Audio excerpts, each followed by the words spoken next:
Hi, இன்னைக்கு எல்லாத்துக்கும் பிடித்தமான கருணைக்கிழங்கு குழம்பு எப்படி வைக்கிறதுன்னு பார்க்க போகிறோம். ஒரு 4 பேர் சாப்பிடக்கூடிய அளவில் நம்ம இன்னைக்கு வைக்க போகிறோம். ரொம்ப ருசியாக ரொம்ப ஈஸியாக நம்ம விளக்க போகிறோம். அதற்கு தேவையான பொருள் பார்த்தீங்கன்னா 3 தக்காளி, 2 வெங்காயம், 4 பச்சை மிளகாய், கொஞ்சம் புளி, கருவேப்பிலை, கொத்தமல்லி, வெந்தயம், பூண்டு. அதுக்கப்புறம் அதற்கு மசாலா வகை அப்படின்னு பார்த்தீங்கன்னா மிளகாய் பொடி ஒரு 3 டீஸ்பூன், மல்லி தூள் ஒரு 2 டீஸ்பூன், மஞ்சள் பொடி 1 டீஸ்பூன் அளவுகள் எடுத்துக்கிட்டால் போதும். ஸோ இதுவே நமக்கு தேவையான மசாலா. அதுக்கப்புறம் நமக்கு தேவையான பிடிக்கரணைன்னு சொல்லக்கூடிய அந்த கருணையை நல்லா வேக வச்சு தோலெல்லாம் எடுத்துட்டு அதுக்கப்புறம் ரவுண்ட் ஷேப்பில் சின்ன அளவுகளில் நம்ம வெட்டி வச்சுக்கிறோம். நீங்கள் பார்த்தீங்கன்னா தெரியும், நல்லா வெந்திருக்கு. ஸோ இதுவே நமக்கு போதுமானது.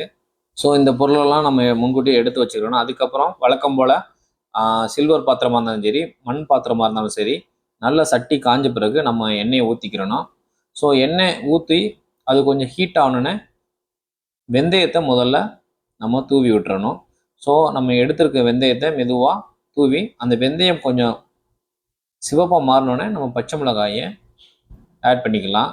பச்சை மிளகாய் கொஞ்சம் நேரம் சென்னோடனே பூண்டையும் சேர்த்து நம்ம வதக்கிக்கலாம். நல்லா கொஞ்சம் வதங்கணும். பூண்டு செவக்க நல்லா வதங்கின பிறகு தான் நம்ம கருவேப்பிலையை சேர்க்கணும். எல்லாருமே ஃபஸ்ட்டு கருவேப்பிலை சேர்ப்பாங்க, அப்படி சேர்க்கக்கூடாது.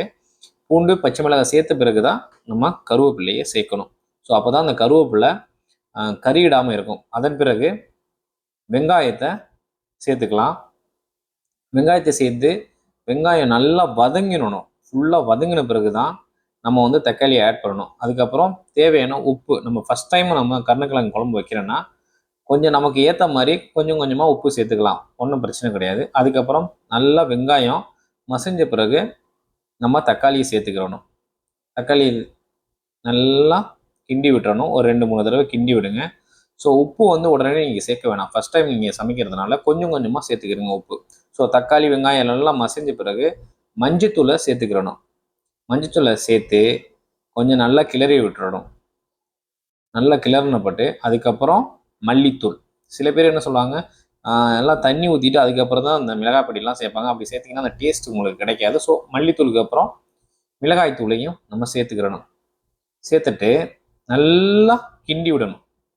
சில டைமில் ஃபஸ்ட் டைம் நீங்கள் செய்யும்போது தூள்களை ஆட் பண்ண போட்டு ரொம்ப கெட்டியாயிடும். ஸோ அந்த டைமில் கொஞ்சம் தண்ணி ஊற்றிக்கிறங்க, கொஞ்சம் ஈஸியாக இருக்கும். ஸோ நல்லா மிக்ஸ் பண்ணப்பட்டு நம்ம புளி தண்ணியை கரைச்சி வச்சுருக்க புளி தண்ணியை நல்லா ஊற்றி நல்லா மிக்ஸ் பண்ணிக்கிறணும். ஸோ இப்படி பண்ணுறதுனால அந்த மிளகாய் பொடி பொடி வாடகை இருக்காது, நல்லா வெந்துடும். ஸோ அதுக்கப்புறம் நமக்கு தேவையான தண்ணியை சேர்த்துக்கிறணும். ஸோ குழம்பு வைக்கிற பொறுத்த வரைக்கும் முதல்ல ஃபஸ்ட் டைம் குழம்பு வைக்கிறீங்க அப்படின்னா உப்பு மிளகாய் பொடி அதெல்லாம் கொஞ்சம் கொஞ்சமாக சேர்த்துக்கிறங்க. காரம் நமக்கு தேவையான அளவு சேர்த்துக்கிட்டால் போதும். ஸோ இப்போ நம்ம உப்பு கொஞ்சம் சேர்த்துக்கிறோம். தேவையான உப்பை நம்ம சேர்த்த பிறகு நல்லா குழம்ப மூடி கொதிக்க விட்டுடணும். எப்பவுமே ஒரு குழம்பு வைக்கும் போது நல்லா கொதிக்கணும். ஸோ ஒரு 10-15 நிமிஷம் கொதித்த பிறகு நம்ம மறுபடியும் ஒரு லைட்டாக கிண்டி விடணும். ஏன்னா அடி பிடிச்சிடாமல் கிண்டி விடணும். ஸோ அதுக்கப்புறம் நம்ம கட் பண்ணி வச்சுருக்க அந்த கருணைக்கிழங்கை கொஞ்சம் கொஞ்சமாக சேர்க்கணும். ஸோ கருணைக்கிழங்கை பொறுத்த வரைக்கும் புளியும் மிளகாய் பொடி உப்பு இது 3ம் கரெக்டாக இருந்தால் போதும். குழம்பு ரொம்ப டேஸ்ட்டாக இருக்கும். ஸோ நீங்கள் ஃபஸ்ட் டைம் வச்சா கூட உங்களுக்கு நீங்கள் பல தடவை வச்ச மாதிரி ஒரு ஃபீல் இருக்கும். ஏன்னா கருணைக்கிழங்கு அப்படி ஒரு டேஸ்ட் கொடுக்கும். கொஞ்சம் நேரம் கிழங்கை ஆட் பண்ணிவிட்டு மூடி வச்சிடலாம். ஸோ நீங்கள் மறுபடியும் ஒரு தடவை கிண்டி விடுங்க. ஏன்னா கிழங்கு எல்லாம் அப்படி கொஞ்சம் கிண்டி விட்டால் தான், சில கிழங்கு எல்லாம் கீழே இருக்கும், அடிப்படி இருக்கான வாய்ப்பு இருக்கும். ஸோ நல்லா கிண்டி விடுங்க. கிண்டி விட்டு உப்பு டேஸ்ட் பார்த்துக்கிறங்க, உங்களுக்கு போதுமான உப்பு இருக்கா அப்படின்னு. அப்படி இல்லைன்னா நீங்கள் சேர்த்துக்கலாம், ஒன்றும் பிரச்சனை கிடையாது. ஒரே டயத்தில் எல்லா உப்பையும் போடணும் ஒன்றும் கட்டாயம் கிடையாது. உங்களுக்கு தேவைப்படும் போது கொஞ்சம் கொஞ்சம் உப்பு சேர்த்துக்கலாம். ஸோ ஃபைனலாக நல்லா வெந்த பிறகு கொத்தமல்லி போட்டோம்னா கொஞ்சம் நல்லா வாசமாக இருக்கும். ஸோ கொத்தமல்லி போட்டு கொஞ்சம் நேரம் நல்லா கிண்டிட்டு அடுப்பை கொஞ்சம் கம்மியாக வச்சுடுங்க. கம்மியாக வச்சுட்டு ஒரு 1-2 மினிட் நல்லா கொதிக்க விடுங்க.